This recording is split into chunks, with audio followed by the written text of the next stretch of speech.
Joaquin Sanchez is here. He comes from the Swiss embassy. Dr. Ricardo Sabogal, the director for Land Restitution Unit. Welcome. Dr. Vivian Newman, Deputy Director from the Law, Justice and Society Studies Office. So first of all, we're going to have Professor Ignacio Mantilla, Dean of National University.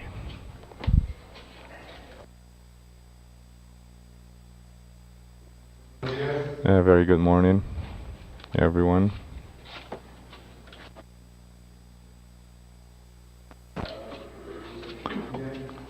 Everyone here on the podium, good morning.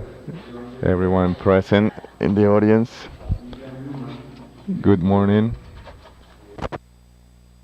Mrs. Newman, the Director for Studies related to Society, Justice and Law, welcome. Everyone, welcome. We are very happy to be hosting this event here at the National University.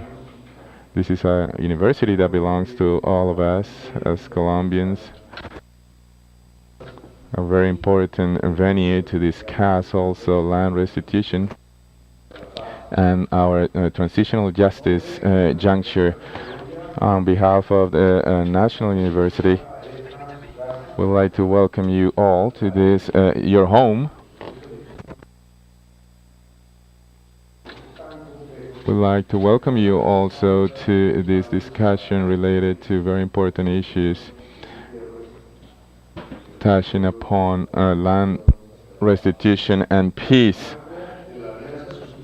As part of the framework of the alliance signed between the National University and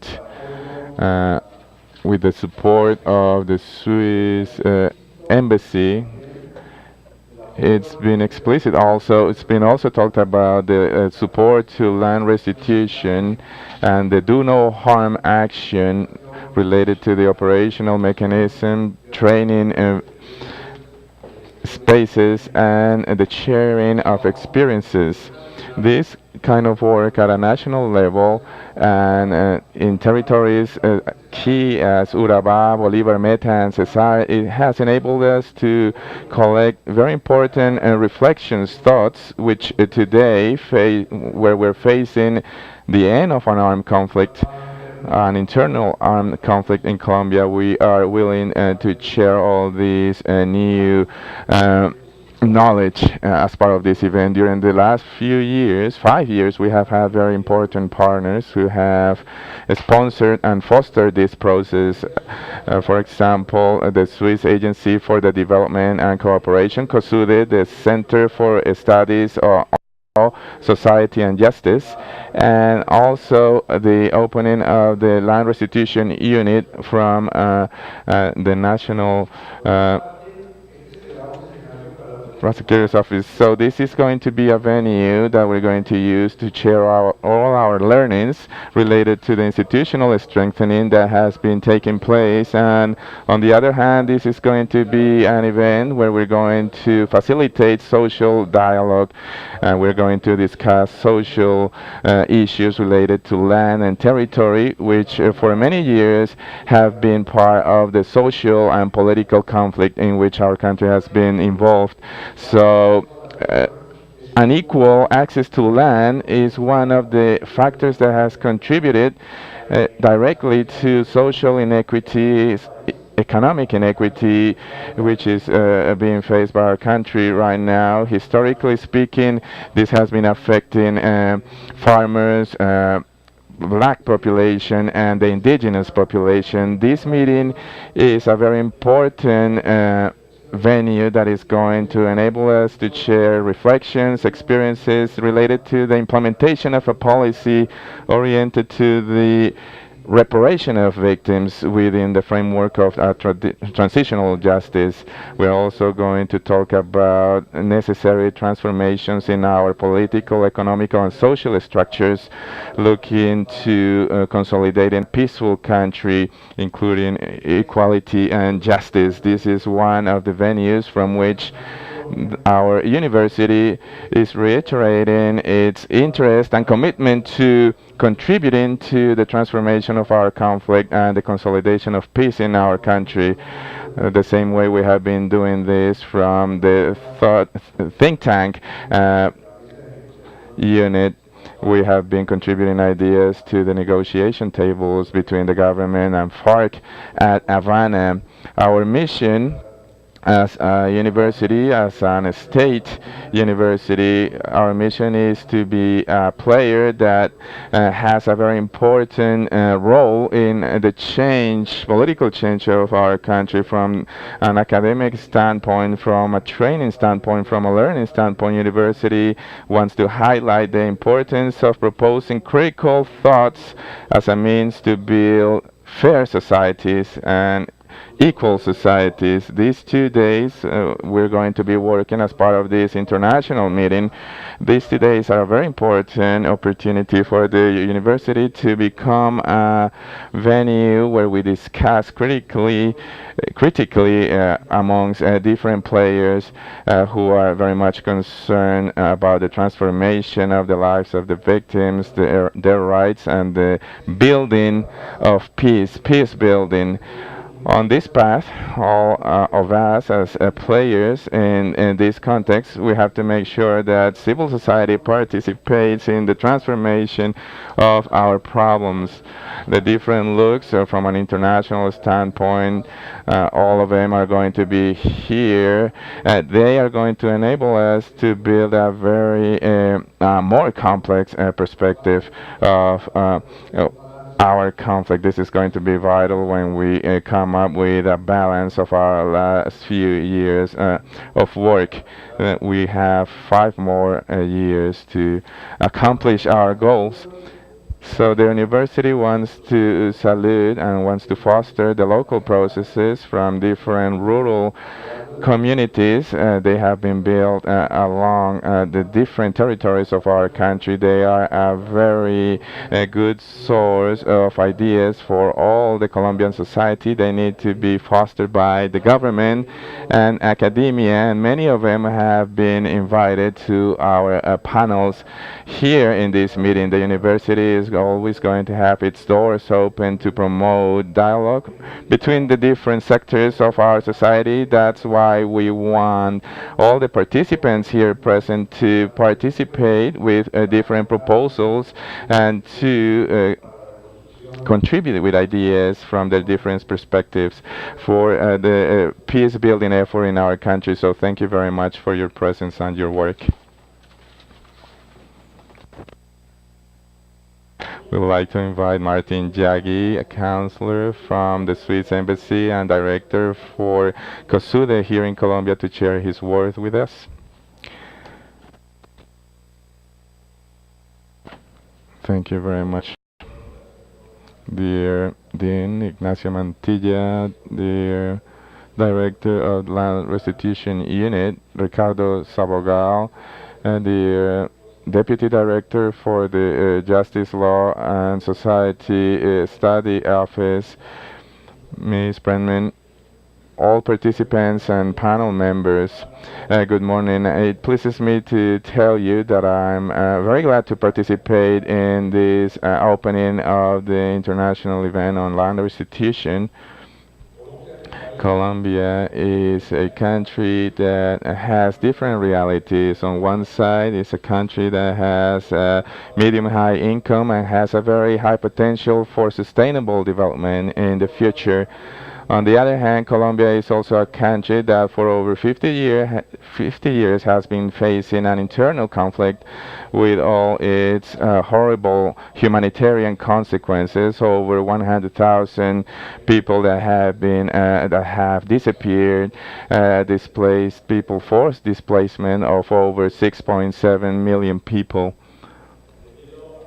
Due to this different contexts, Switzerland has been participating in this conflict at different levels: economic development, sustainable development for human rights, and peace building. This event is a very important element for as part of the portfolio, collaboration portfolio between Switzerland and Colombia. It's a very important part of our land restitution efforts. So this event is going to be the best way to open this reflection space or venue on the positive effects, but also on the undesired effects of a policy that has been oriented to repair some of the damages caused by the armed conflict in Colombia.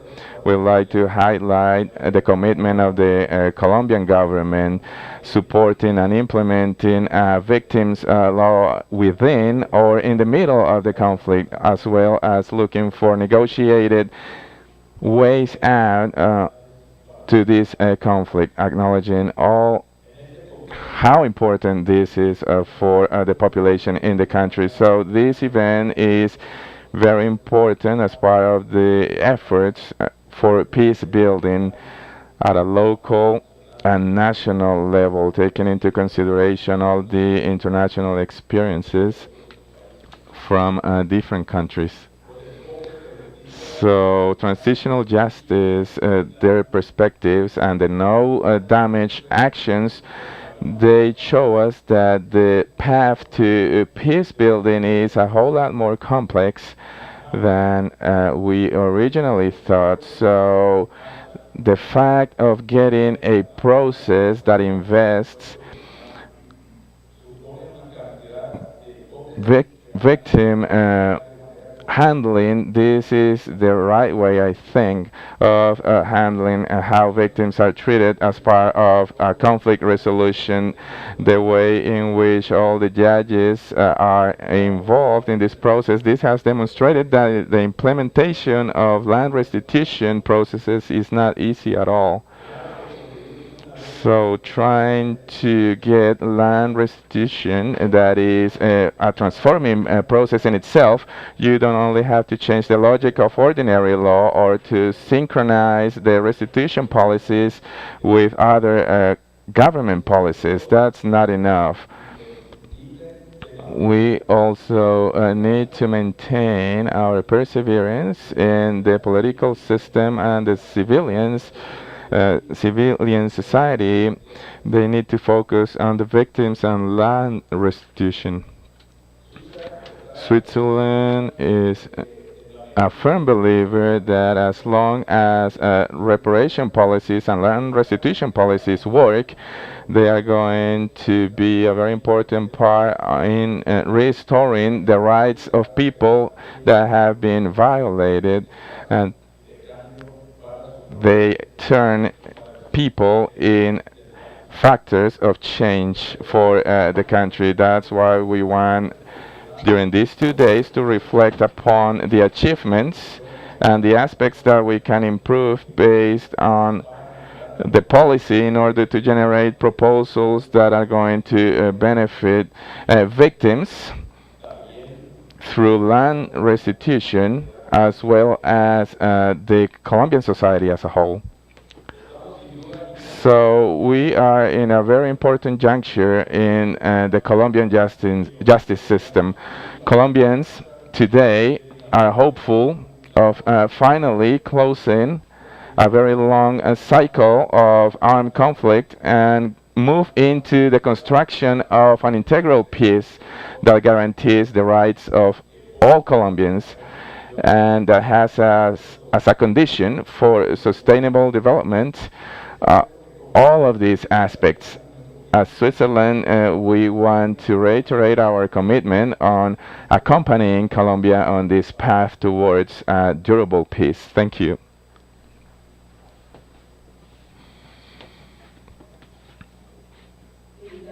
We'd like to ask Ricardo Sabogal now, the Director of Land Restitution Unit, to share his words with us today.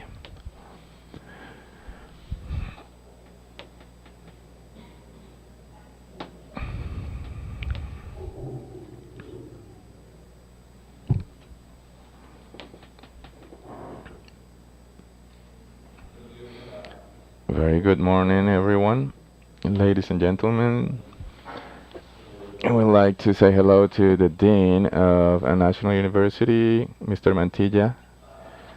Good morning, Martin Hagi.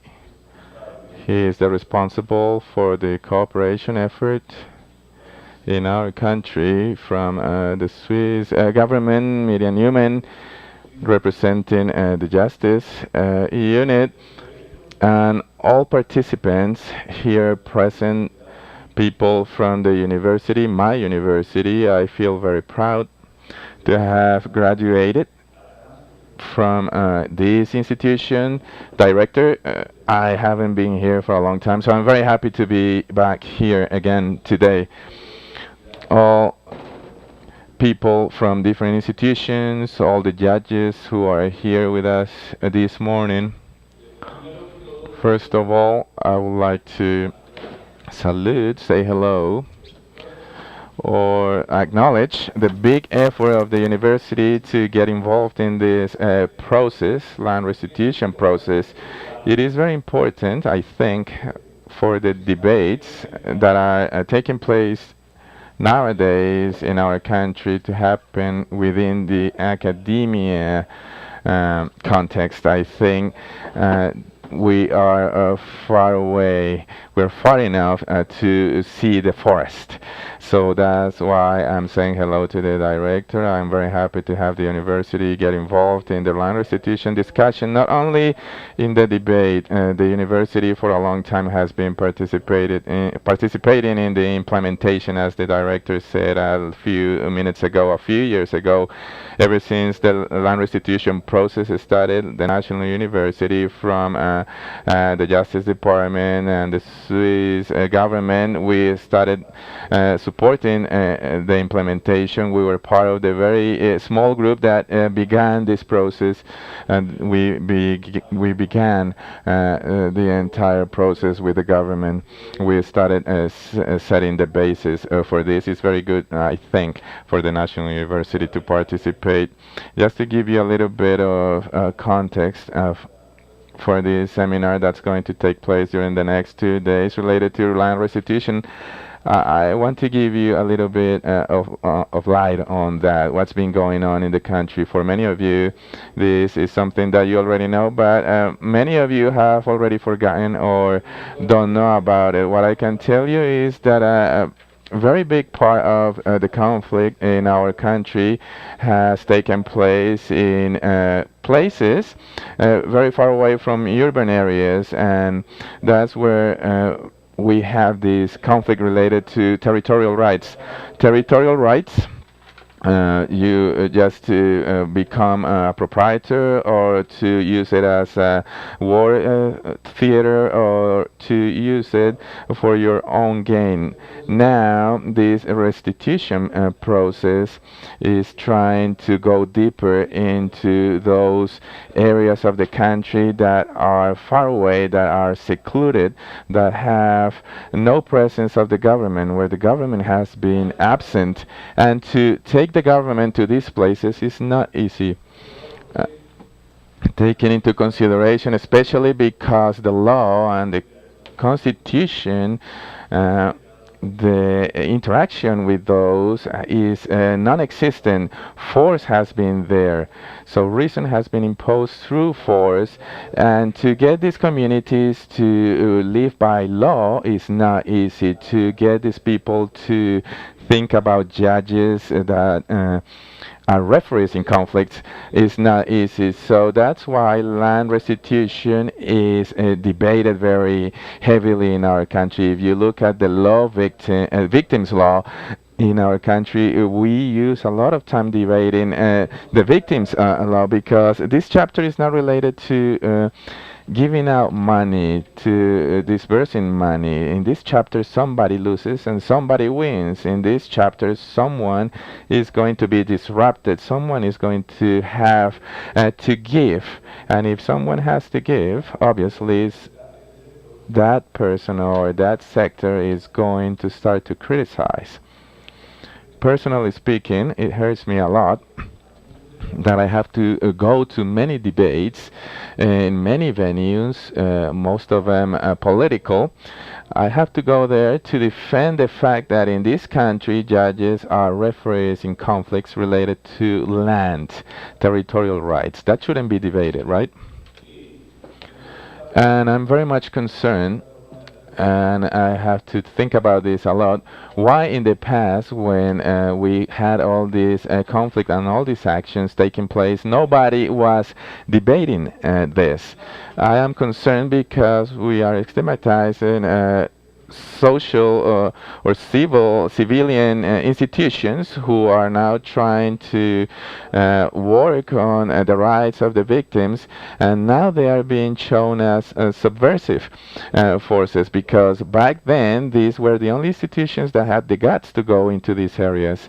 So this makes me think a lot, and that's why we think that the path to peace is a very difficult one, that the signing of the peace agreement is only a formality, but to build a peace itself is going to start when we get to these areas where the government has never been present, and we need to start to get used to the rule of law, which is, I think, the biggest challenge. Land restitution policies, on that sense, I think, are the exploration piece of that.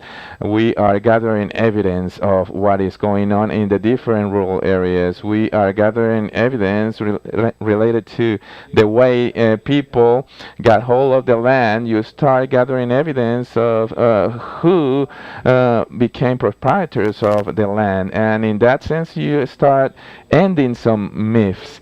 We have always said that the people that took away land from people were these and those people, and land restitution, during this process you realize that not only the rich and the powerful took land away from people, poor people did this too. We have people who became proprietors of land from people who were equally poor or as poor as they were. So this land restitution policy is showing us evidence of how organized we were in some areas of the country, and now we have to become organized. And to get organized, it means that we are all going to have to give things away, and we also finish with stigmatization of different things. We always said that landowners were taking land away from poorer people. Yes, in some areas. Not all of them did it either. So that piece of land, they used it for cattle. Yes, in some areas. Everyone did it? Not everyone. There are some people interested in getting more land.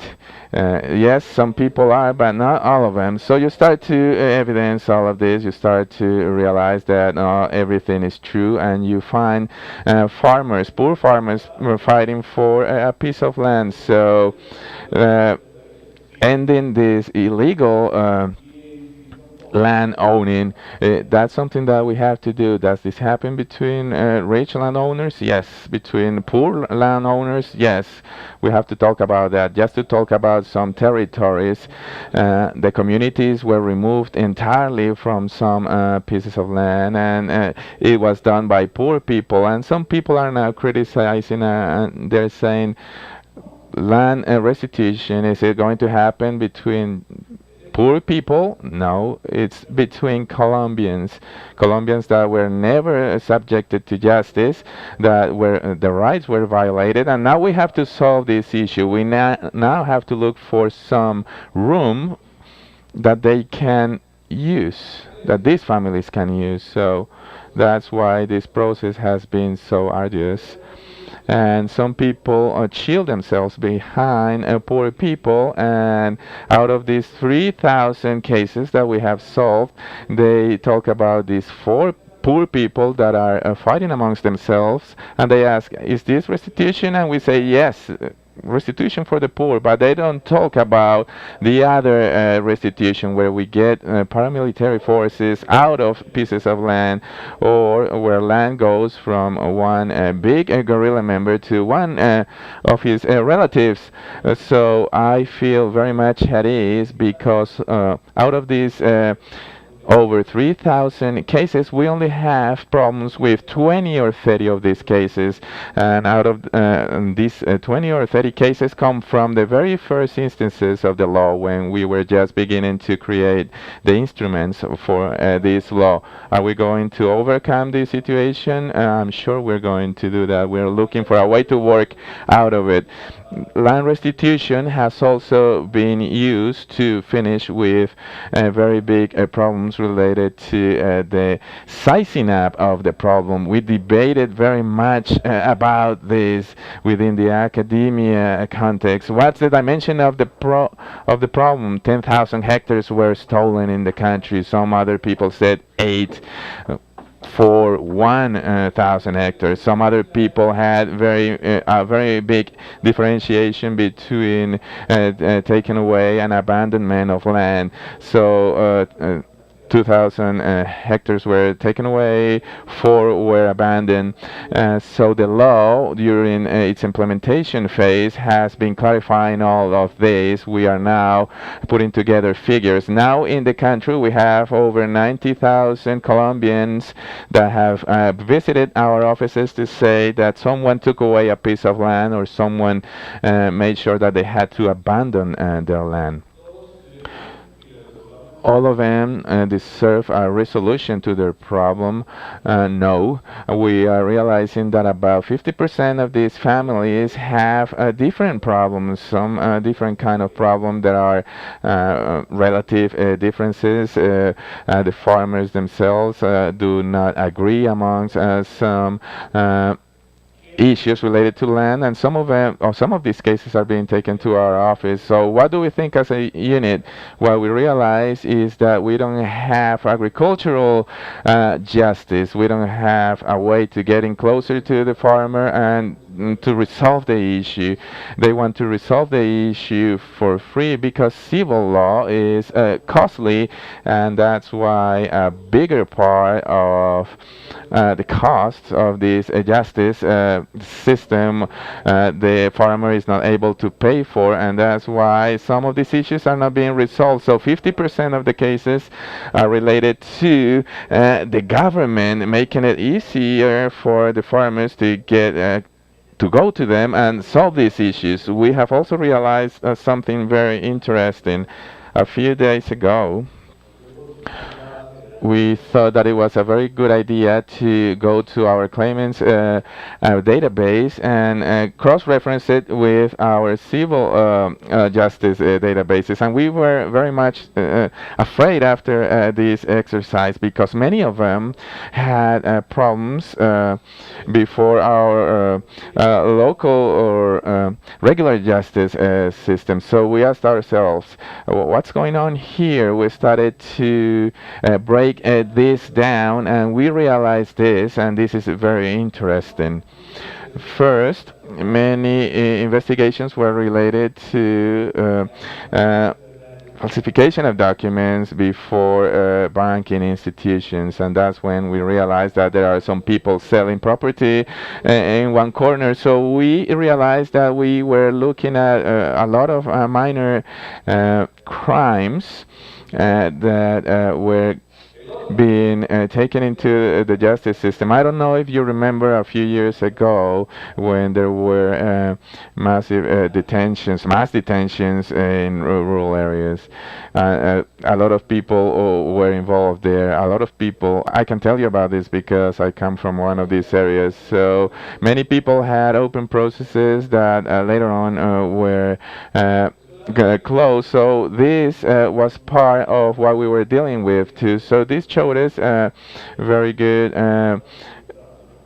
panorama or a picture of what was going on. So people were going into illegal situations because of different things that they had to deal with in these rural areas. So what we have to do now is start working with all these people living in rural areas that have different processes open against them. So we have about 200,000 hectares that are part of our land restitution effort.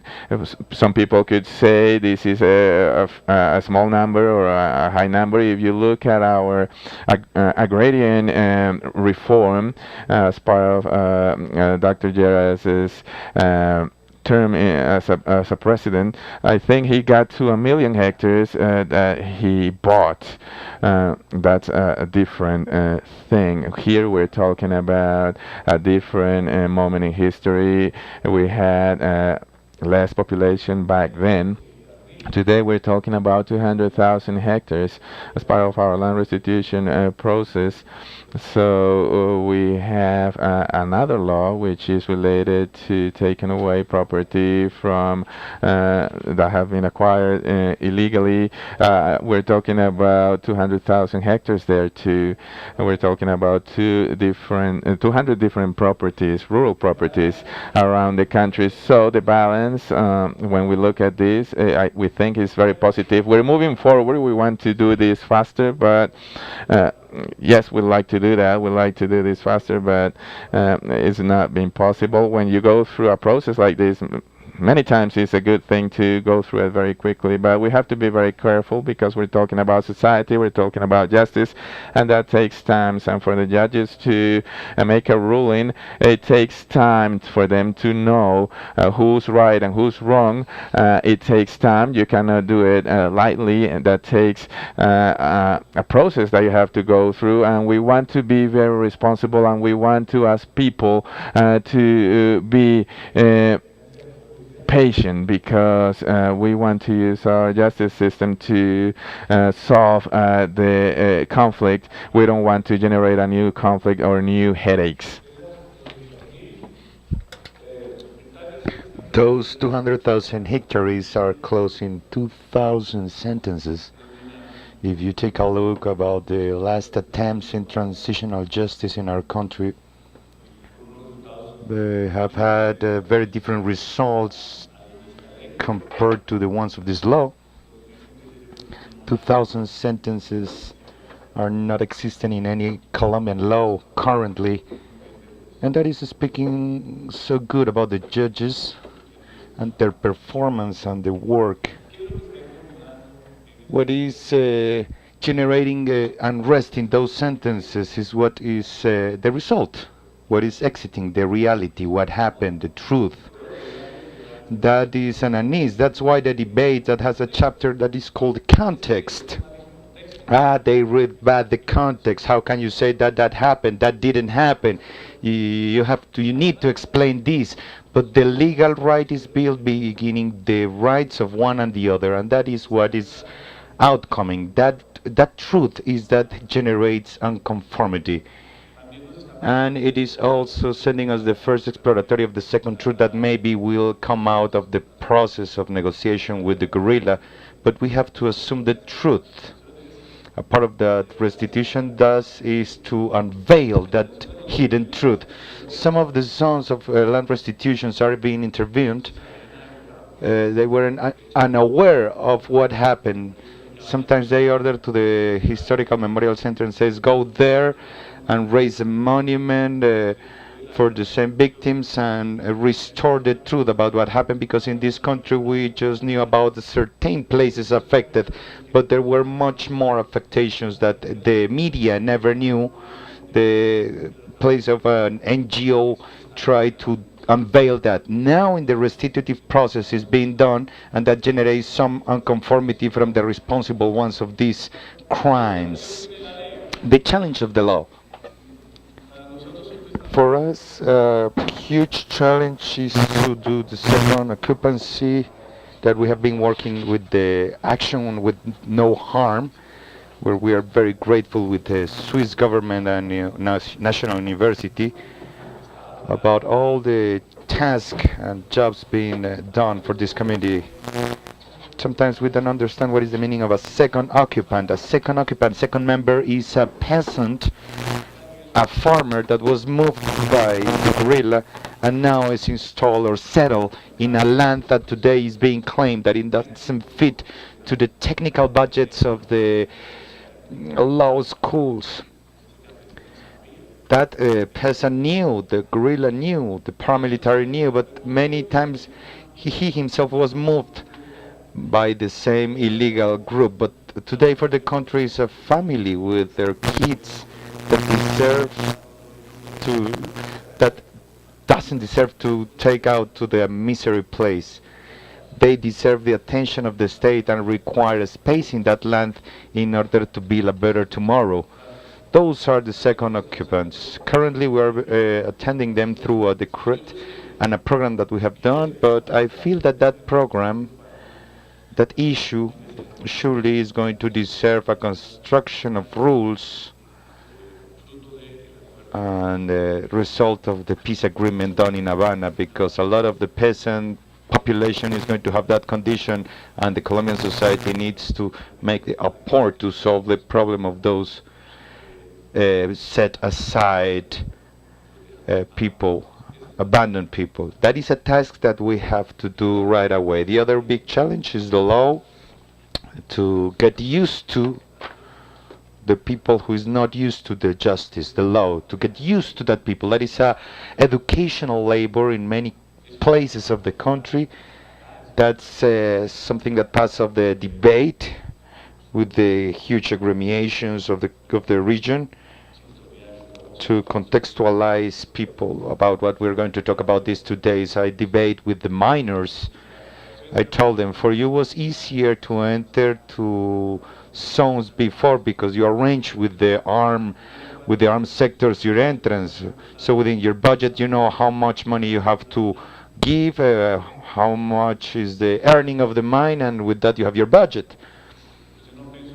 But you didn't think that with the thing that you are apporting, they are buying another weapon and shooting more population. The concern is the economical project, no more. Now you have to get used to the country project. You have to get used to the justice. You have to get used to receive a judgment by the judge. So one of the biggest challenges that the law has is that it's a debate that has to be given at the highest level with the gremiation. In order to finish, I want to thank a lot the Swiss government for the support. Justicia, that is the thinking center implementing the law and conceptualization, National University, that has always been linked to this process. Sweden, that has been giving us support since we began and has also been bound to all those activities done by the restitution, not only because we are the unit of restitution, but we were also talking about the landing rights and acknowledgement, and thank you everybody.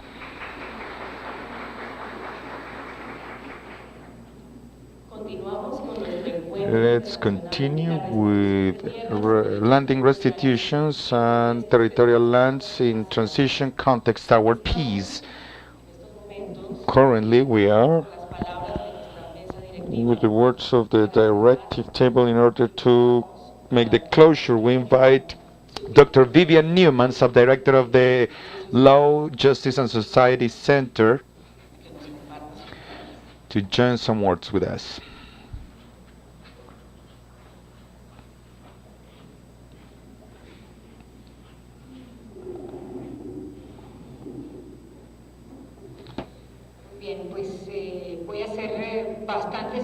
I am going to be brief.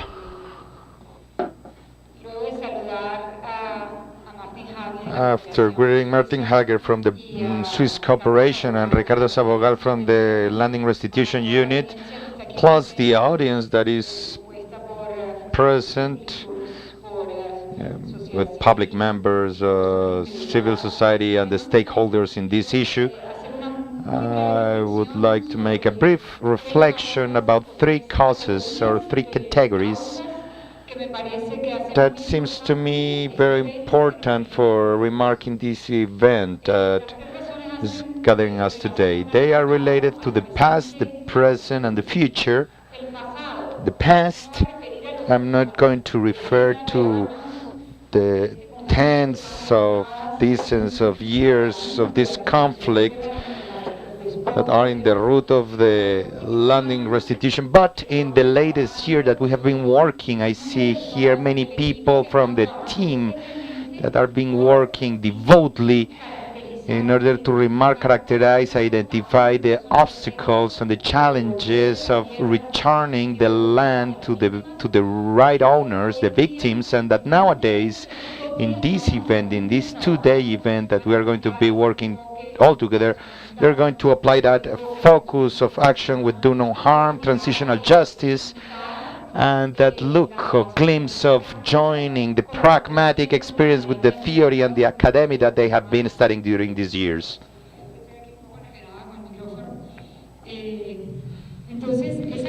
So that past reasons are very important because today and tomorrow we're going to crystallize the possibility to find solutions and give solutions to those great moments that were presented, as Ricardo Sabogal said, without being able to talk about good or bad, good versus evil, but we just have second occupants that are there. They have their reasons, and we have the obligation to find a solution for them. And the international speakers, plus the national, plus the territorial glimpse are very important to join it all together and move forward advances. Present reasons are also being mentioned previously. We are in a polarized country, even though we are very close to sign the agreement that we have been 5 years working with this victim and land restitution law. The time that is coming is a very difficult one.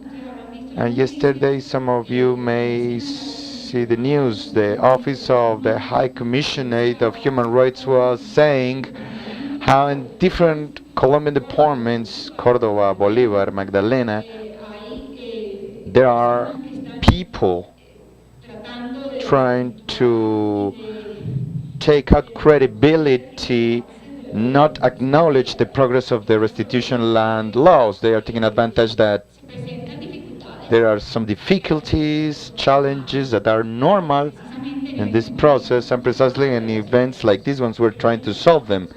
But what really happens is that they use those scales of grace, manipulate them, exaggerate them, and what they do is more harm. We're trying to avoid to cause that harm. We're trying to avoid to find a solution to those difficulties, but we have opposition. The opposition is welcome. That gives us another glimpse. But it has to be a honest opposition, not manipulative. And at last, there are reasons of the future. This event is not only to aim for the specific solutions of the second occupants or inter-ethnic conflicts. We need to have a sustainable point of view. The solution that is given here could be a long-lasting solution that keeps with the critical thinking that the principal mentioned before, and that also gives us possibility of reparations, so there would be access of the resources, and that the distribution of the power could be equitative. So we're facing a golden opportunity. We have the best people in this process, and the only thing that we want to do is to take advantage of these 2 days to the top, to leave this room with some of the solutions that we are looking for some time ago. Thank you very much.